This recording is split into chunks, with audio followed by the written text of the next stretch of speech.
Yes, today's video is a story time. The last time I did a story time was for my HOCD video. That was hilarious. Go watch it if you haven't watched it. But today's story time is how I accidentally, I guess you could say, rizzed up multiple people that I wasn't really thinking while I was doing it. And then I thought back today, for whatever reason, it was kind of a random thought that crossed my mind. I thought, oh my god, what if I did a video on this? And I actually taught people these tactics. No, it's not really a tactic. It's just something that I accidentally did that I think a lot of you will get a little laugh out of. Yes, it's funny. I thought it was funny. You don't think it's funny? It's funny. So, to begin, I'm beginning. I was probably, shoot, I wasn't that old. I was starting them young. I was probably 14 or 15. And I keep mixing this up. I keep wanting to say I was in chemistry class. I was not in chemistry class until I was a junior. So I could not have been in chemistry class, but I was in some sort of technology class. And there was this little man there. He's not even a man now. Wasn't a man then. It's just this guy in there, and I thought, actually, that's not even how it began. I had already kind of, I don't want to say had a crush on him, because having a crush on somebody is mental illness, which I'm going to do another video about. You're mentally ill if you have a crush on somebody. Like, it's mentally ill to have a crush. It is. I'm just saying that. But no, I don't know. I couldn't really figure him out. Let's just say that. But I thought he was okay. And all of a sudden, out of nowhere, the class was super easy. All of a sudden, we had this assignment that was like really hard. And I had a 93 in the class. Now, for my grading system, I needed a 94 to be at an A+. I needed the A+. I was going to get the A+, no matter what. If I had to sacrifice my organ, I was willing to do that for the A+. Like, I really wanted it really bad. So I was on top of my game because I had already kind of messed up a couple assignments. I had a couple missing assignments somehow. I think she accidentally just did not put them in. She was a very lenient teacher. And I thought, okay, I need these points. I need to get this assignment right. It was about coding, and I'm one of those people that just do not get the concept of coding. I don't remember what platform we were using, but I just couldn't understand it. And the guy that I had just couldn't really figure out. He and I had all the same classes together since we were pretty young, just always on the same curriculum because we were on the same kind of intellectual level. Like, we just were always, I don't know if he was in the gifted program, but like, we always took the same advanced classes. We were always in the same math, reading, science, like just always on the same page academically. And he was in this class, of course, because we all needed the credit. All the freshmen needed the credit. And I was sitting next to him. I don't know why. Or maybe he sat next to me. And I was like, he's doing this awfully fast. He's doing this awfully fast. I need to figure out what he's doing. So I kind of was trying to watch his computer, like, where is he getting these? You know, what is he doing? How is he solving this?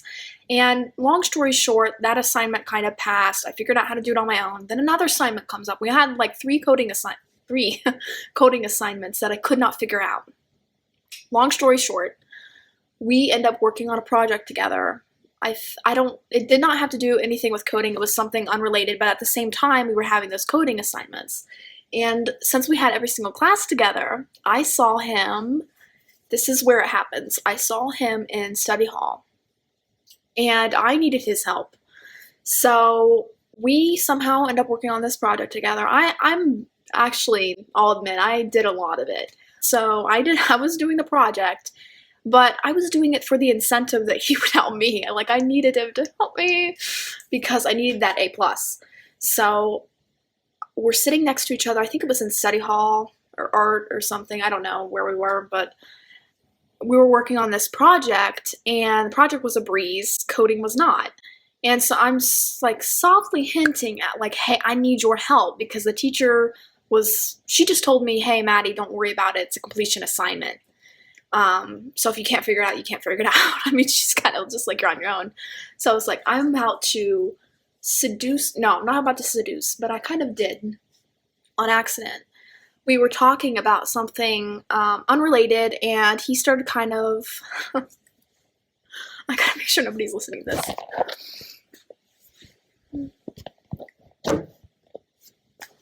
Hold on. I just wasn't used to asking people for help, so I'm kind of dipping my toes in. Around that time, I was starting to get more confident. I was kind of, growing into myself a little bit to feel a little confident, and he just started basically flirting with me, and I flirted back, and I didn't really care. It was kind of nothing to me, and I mean, it wasn't nothing to me, but it's just kind of like, oh, he's nice, whatever, he's funny, and I thought that we were both witty, so it kind of played on each other, and it was just really funny. But I ended up, he said something, and I was like, he made fun of me somehow. I was always making fun of him. He made fun of me somehow, probably back. And I laughed, and I got quiet, and I just remember making this coy face. I don't know where it came from, but it was just this innocent face. And I remember asking him, this is where I get mixed up, because I can't remember the sequence of events. When this conversation, I'm working on the project, and then all of a sudden, I'm like, oh yeah, I need help with that project. How am I going to get his help on this? Because he's the only one in the class who knew what he was doing, of course, because he was smart. And I'm like, okay, we've got him. So I'm like, will you help me? I looked at him like that, just with looking at him you're smart, please help me. And the reaction he had to me making that face and asking for help was all I needed to know about seduction in the future. That was it. That was my learning curve. And he was like, oh, when you make that face, I wouldn't do anything for you, Matt. He said that. He basically said something along those lines. I was like, yeah, I'm just really stressed about it. I think he said, do you want a hug or something? I said no, because I don't know why I said no. I was like, no. I don't know why I rejected that offer. That seemed innocent enough. But long story short, he's typing on my computer. All of a sudden, it's just done. My assignment, I'm like, whoa, I thought you said you were going to help me. I didn't know you were going to just do it for me. So he ends up doing it for me. I kind of forget about it. We part ways. We haven't talked in 4 years. Obviously on good terms. I have nothing against him. He's fine now. So we part ways, and I never forget just the playfulness and the innocence of me asking him for help, if I can get it out. And so fast forward last year to Spanish class, and I'm like, there was something about that face. There was something about not being afraid to ask for help. There was something about the vulnerability of it that made people want to help me. Fast forward to Spanish class, I need bonus points again. This is what happens. We were playing Kahoot, and I don't know why I said it so softly. We were playing Kahoot, and I was top 7 instead. I was trying my hardest to get top 5. I was working hard to get top 5. I got top 7. So obviously that's not enough to get the bonus points, but I needed them so bad because I already had an A in the class, but I wasn't sure how well I would do on the final. So I was a little bit nervous, and I wanted to secure some bonus points. Of course, knowing me, nerd, bonus points were my thing. Again. And she goes, no, my hard limit is we're only doing top 5 for the bonus points. And I needed them. So I turned to my friend, and I'm like, watch this. I'm gonna make that face again, oh, will you help me? And I'm gonna see if I can catch her eye, make eye contact while I'm making that face. This is so weird, but just trust me, okay? I'll explain it. And she will cave and do top 7. on the Kahoot, watch. And I was like, really? We're only doing the top 5? Can't we do top 7? I don't think I said that out loud, but I think I said it to my friend or something, and maybe she overheard it. I don't know. But I looked at her with that face. I made sure I made eye contact with the teacher, and the teacher goes, "Aw, yeah, I think we're gonna do." All of a sudden, she's like, "I think we're gonna do top 7."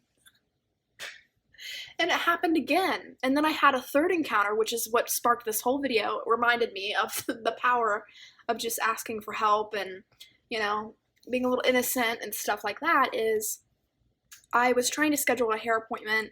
My mom and I was like, Mom, okay, let me just shorten this. I was trying to schedule a hair appointment. My mom was trying to schedule a hair appointment at the same time. We got confused, and this was all happening. My mom was getting irritated, and I was like, how can I calm her down in this moment? Because I'm always about de-escalation, right? I don't like to see people irritated. I don't like to see people agitated. I just want to calm people down. I want to de-escalate situations. So I did this through text, guys. I did it through text. I sent her this one emoji, or shoot, what's it called? I'll do it. I'll insert a photo of it. I sent her this of my like Bitmoji face or whatever, making that face that I do, like, oh, will you please help me? And I said something, I forget what I said with it. And I felt her mood change through the text messages. And she was like, you know what, just don't worry about the appointment, Madeline. We'll get this figured out. And her irritability just vanished. So next time you need help with something, or you're trying to de-escalate a situation, or you're trying to get some help with something, or trying to get people to be softer and gentler with you, just lean into that innocent, playful energy, and it will pour back into you. How poetic! How poetic is that? So yeah, I've done it on multiple occasions, and I wouldn't say at first I'm like, oh, this really works on men, because obviously it's gonna work on men, but it works on pretty much everyone. So there you go. The only caveat is that when men do it, it's just like I don't know if they can pull it off, to be honest. I don't think you can. But that's not for me to judge. Like, if you want to try that as a tactic, by all means. But I think it works better when women do it. But that's just my 2 cents. But I thought that story time was so funny because he just especially that first guy, when I looked at him like that, he just folded like a lawn chair. I was like, oh my God, I have gotten him wrapped around my finger. Yes, I do. It was awesome. And yeah. That is my message for today. And I'll see you in the next one.